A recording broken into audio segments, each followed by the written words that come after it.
Oke, pembahasan yang berikutnya soal nomor 11 sampai soal nomor 15.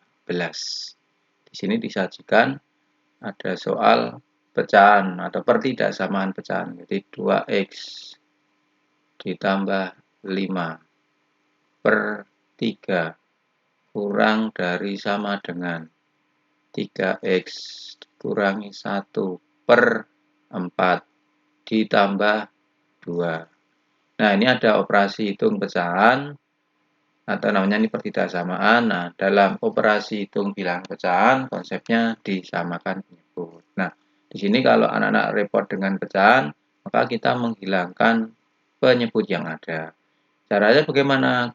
Kalikanlah kedua ruas kiri dan kanan dengan KPK dari 3 dan 4, yaitu ternyata 12. Dah, berarti 12 dibagi 3, berarti 4. Kali 2x plus 5. Kurang dari sama dengan 12 dibagi 4, 3 kali 3x min 1 ditambah 12 kali 2, 24. Nah, ternyata di sini sudah menjadi bilangan bulat biasa. Sudah dikalikan 4 kali 2x, berarti ini 8x. 4 kali 5 plus 20 kurang dari sama dengan 3 kali 3x 9x. 3 kali min 1 min 3 ditambah 24. Kemudian ada ruas kiri, ada ruas kanan. Yang suku terdapat huruf kita geser ke ruas kiri. Berarti ini dari 8x dikurangi 9x kurang dari sama dengan negatif 3 ditambah 24. Ini bergeser jadi kurang 20. 8 dikurangi 9 min 1x kurang dari min 3 ditambah 24, 21 dikurangi 21. Selesai. Tapi di option pilihan di sini x-nya semuanya positif. Maka min 1 biar menjadi positif saya kalikan negatif 1. Nah, sekarang hati-hati. Kalau ada pertidaksamaan dikalikan negatif, maka tanda pertidaksamanya dirubah. Hati-hati ya. Jadi kalau dikalikan dengan bilangan negatif, jadi dikali atau dibagi bilangan negatif, maka pertidaksamaan tersebut berubah tandanya. Jadi lebih besar sama dengan min 1 kali min 1, x. 1 dikali min 1, min 1. Nah, jawabannya x lebih besar sama dengan negatif 1. Jadi ada di option B. Di operasi hitung pertidaksamaan melibatkan pecahan. Nah, untuk menghilangkan pecahan-pecahan tersebut, kalikanlah KPK penyebut yang ada. KPK 3 dan 4, 12. Maka kalikan 12 semua. 12 dibagi 3, 4. Ini 4. 12 dibagi 4, ini 3. 2 kali 12, 24. Dan seterusnya. Itu soal nomor 11. Sekarang soal nomor 12. Hasil pendataan hobi di bidang olahraga ada 32 anak. Ini 32 anak. Kemudian yang kampung sebagai pemuda berikut 22 sepak bola. Berarti ini ada sepak bola. Ini ada voli. Bilangan-bilangan ini, mohon maaf sekali lagi jangan langsung dicantumkan di diagram. Yang tertulis ini. Sepak bola itu ada 22. Voli itu ada 13. Dan yang tidak ikut sepak bola maupun voli itu ada 2. Maka 2 ini letaknya di luar di sini. 2. Nah, berarti di kelompok tadi ada 32 pemuda, 2 tidak ikut olahraga sepak bola maupun voli. Maka kelompok yang di sini tidak 32 lagi. Maka sisanya tinggal 32 dikurangi 2. Maka ada 30 orang pemuda yang ikut bermain sepak bola maupun voli. Berarti yang kelompoknya di dalam sini. Nah, tetapi dari 2 kelompok ini, kalau saya jumlah, itu ternyata hasilnya 35. Beda. Padahal yang hanya olahraga itu tinggal 30, kok ini bisa 35, maka 35 kita kurangi dengan 30, maka hasilnya 5. Nah, 5 ini apa? Berarti 5 anak ini atau 5 pemuda ini yang ikut sepak bola dan voli, taruhlah di tengah di sini. Berarti di sini ini 5. Nah, ini artinya kelompok yang dan. Artinya apa? Kelompok yang sepak bola dan voli. Jadi kelompok di sini. Nah, tinggal di sini kelompok yang di sini sama kelompok yang di luar. Nah, kalau ini seluruhnya, ini adalah kelompok yang senang pemuda sepak bola. Ini dan, maka yang di sini ini yang hanya. Begitu pula yang di sini, ini juga hanya. Nah, yang di sini apa? Berarti ini hanya voli. Yang di sini apa? Hanya sepak bola. Nah, bilangan-bilangannya tidak 22 dan 13 lagi, sisanya. Berarti sini 22 dikurangi 5. Oh, berarti tinggal 17. Yang voli sama, yang voli 13. 13 dikurangi 5, berarti tinggal 8. Nah, pertanyaan di sini, banyaknya yang hanya gemar voli, berarti di sini 8. Nah, sekali lagi, anak-anak harus bisa membaca diagram Venn. Jadi, irisan itu artinya kelompok anak atau kelompok pemuda yang gemar sepak bola dan voli. Sisanya berarti hanya, sisanya ini juga hanya. Dan yang di luar ini berarti tidak. Berarti yang di luar ini adalah kelompok yang tidak ikut voli maupun sepak bola. Nah, ini nomor 12. Sekarang nomor 13. Nomor 13 ada disajikan diagram Venn, tapi di sini disajikan dengan mendata anggotanya.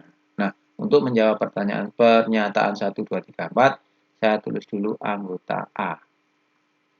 A-nya di situ adalah yang ada di himpunan A. Ini berarti 2, 4, 6, 7, dan 9. Kelompok yang B.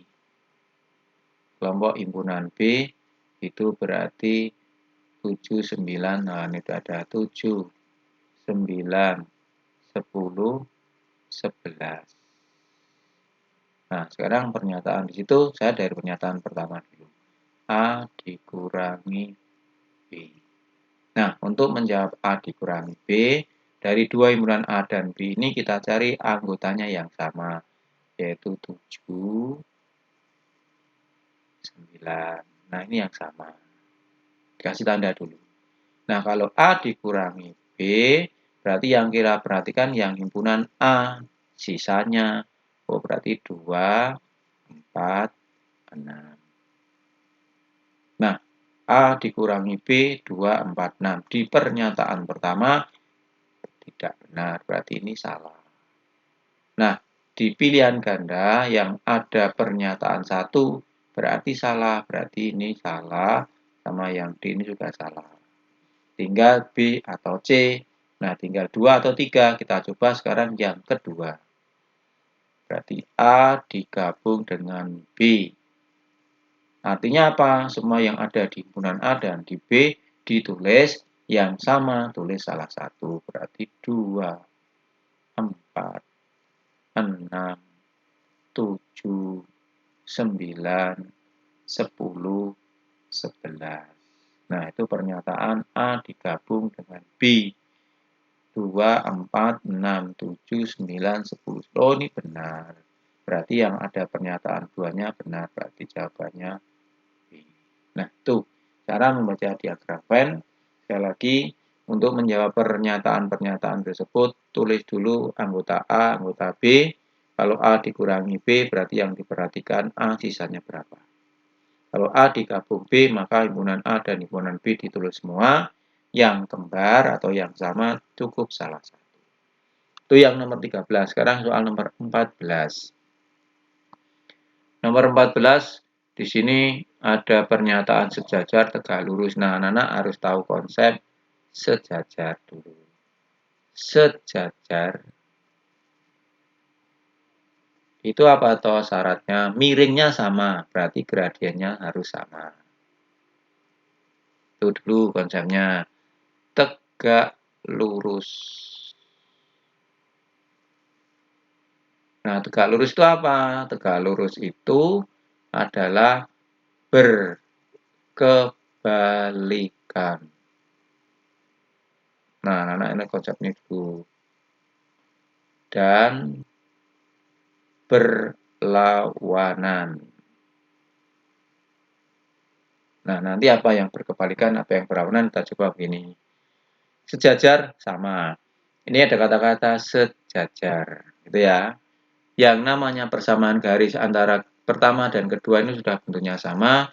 Gradien atau kemiringan itu cukup perhatikan yang ini. 4x ditambah 3y. Harus sama. Nah, ini sama enggak? 4x dikurangi 3y. Ternyata yang satu plus 3y, yang kedua 4x dikurangi 3y. Ini tidak sama. Berarti sejajarnya dianggap pernyataan yang salah. Maka di option A, B, C, D, pernyataan pertama salah. Maka yang ada angka satunya berarti jangan dipilih. Kemudian di situ yang kedua atau yang ketiga. Sekarang kita cek pernyataan yang kedua. Pernyataan yang kedua, saya tulis dulu. Yang kedua ini. Yang kedua, itu ada soal satunya 3x ditambah 2y min 5 sama dengan 0. Garis yang satunya 4x dikurangi 6y ditambah 7 sama dengan 0. Saya ulangi lagi, gradien itu hanya melibatkan huruf. Jadi yang ini yang kita perhatikan. Konstantanya nggak perlu. 3x ditambah 2y, ini 4x min 6. Oh, ini bisa saya sederhanakan. Saya bagi 2. Ini jadi 3x. Oh, maaf, buat 3x. 4 dibagi 2 kok 3 ya, maaf. 4 dibagi 2 itu ya 2. 2x min 3y. Nah, sekarang langkah berikutnya, anak-anak perhatikan.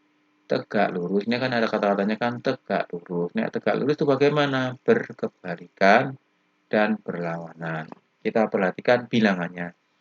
Ini x-nya 3, y-nya 2. Ini x-nya 2, y-nya 3. Berarti ini diperkebalikan. Ini 2, ini 3. Ini sudah berkebalikan, sudah memenuhi.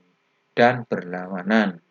Ini positif, ini negatif. Oh, kalau begitu pernyataan kedua itu betul. Oh, kalau begitu yang benar, yang betul option C. Jadi konsep-konsep sejajar itu sama. Maka kalau kemiringannya sama atau gradien sama, bentuknya harus sama. 4x ditambah 3y, ini 4x dikurangi 3y. Maka ini tidak sama, berarti salah, tidak sejajar. Kalau tegak lurus, berkebalikan dan berlawanan. Maksudnya angkanya ditukar. 3 di y, 2 di y. Di sini dibalik. 2 di x, 3 di y. Memenuhi. Tapi yang berlawanan memenuhi tidak. Ini plus, ini min. Oh, berarti sesuai. Kalau begitu pernyataan kedua betul. Jadi jawabannya C. Soal nomor 15. Nomor 15 di sini disajikan gambar garis yang melalui titik A. Titik A di sini saya tulis dulu titik koordinatnya. X-nya 1, berarti ini 1,5. Yang B adalah 2,1. Nah, di sini ada syarat. Garis itu memotong di sumbu Y, berarti di sini. Sumbu Y itu yang tegak ini. Di titik berapa? Nah, di sini yang namanya memotong sumbu Y itu pasti garisnya atau titiknya adalah 0,Y. Pasti depannya ini 0. Nah, dari pernyataan dari option A, B, C, D, yang depannya 0 hanya C sama D, maka option A, B salah. Itu dulu. Kita harus tahu dulu pengertian memotong sumbu Y, X-nya 0. Kalau memotong sumbu X, dibalik Y-nya yang 0. Mesti X, 0. Nah, sekarang karena ini pernyataan memotong sumbu Y, maka jawaban A dan B salah. Kemudian langkah berikutnya dengan gradien. Nah, kalau ada garis melalui 2 titik, gradiennya bagaimana? Gradiennya itu kan waktu di kelas 8, berarti Y2 dikurangi Y1 per X2 dikurangi X1. Mana X2, mana Y2? Ya, kita sesuaikan aja, terserah mau yang atas atau yang bawah. Tetapi untuk mengingatnya, saya lebih mudah dengan menuliskan A dan B ini, saya sudah tulis gini. 1, 5. Saya tidak menggunakan ini, tapi saya sesuaikan itu, tulisnya 2, 1. Kemudian ini saya kurang. Berarti sini 4, 1 dikurangi 2, min 1. Oh, kalau begitu, yang namanya garis itu gradiennya Y per X, berarti 4 per min 1, berarti nilainya negatif 4. Selesai. Nah, berarti garis itu nanti harus miringnya sama, yaitu negatif 4. Nah, sekarang disuruh memilih titik C atau D. Saya memilih option C. Caranya bagaimana? Ya, seperti ini. Saya tulis susun bersini. Saya milih yang 08. 08. Saya pakai yang 15. 15. Saya cari gradiennya dulu, dikurang. 5 dikurangi 8 dikurangi 5, min 3. 0 dikurangi 1, min 1. Oh, maaf, ini bukan min 3 ya, tapi ini 3. Oke. 5 dari 8 dikurangi 5, 3. Oh, berarti kalau begitu gradiennya Y3 per depan X. Oh, ini min 3. Nah, seharusnya negatif 4. Kalau ini min 3, berarti option C salah, jangan dipilih. Berarti ini salah. Kalau salah, jangan dipilih, jawablah yang D. Masuk Pak, D. Nah, kita coba aja sekarang yang option D. Option D itu 0, 9. Saya tetap sama, pakai 1, 5. Saya kurang. 9 dikurangi 5, 4. 0 dikurangi 1, min 1. Oh, berarti gradiennya Y per X, maka negatif 4. Nah, ini kan sama. Nah, kalau sama berarti jawabannya D. Nah, ini pembahasan soal nomor 11 sampai soal nomor 15. Nanti dilanjut nomor yang berikutnya.